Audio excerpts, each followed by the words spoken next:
O ne lan? Aa, balta. Alayım bari, alayım, dur. Çıkmıyor lan. Çıkarttım. O ne lan? Kazık. Alayım bari, götüne sokar belki. Yürü. Gel bakalım buraya Ahmet. Ne yapıyor Mustafa Bey? Bırak Mustafa Bey. Abi Mustafa Bey. Mustafa Bey, bırak Mustafa Bey. Kolum. Mustafa Bey. Mustafa Bey.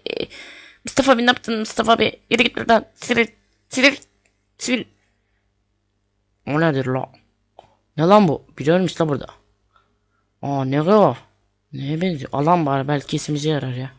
Geliyorum Cevdet. Yettim Cevdet. Yediyorum. Ay. Bacağım. Ah. Ah. Mustafa. Hoş geldin. Bunlar da ne? Hey. Hangisini deneyeyim? Bundan başlayalım. Hop. Bunu nasıl aldım? Bunu deneyelim. Nasıl aldım? Bunu deneyelim. Bak, böyle yapabiliyorum. Vay. Bak, bu sonuncusu. Nasıl oldum? Yaşasın.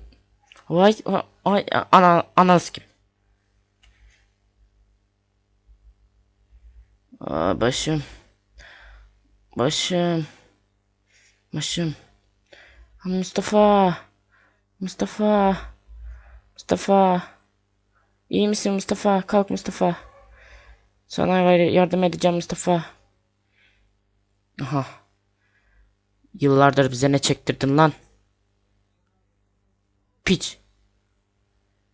Gel lan buraya. O kalbe artık ihtiyacın yok. Aa! Aa! Tamam. Bu Mustafa için iyi olabilir.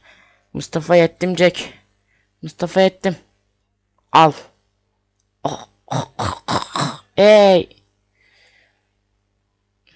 Nasılsın ahbap? Aynen, çok şükür.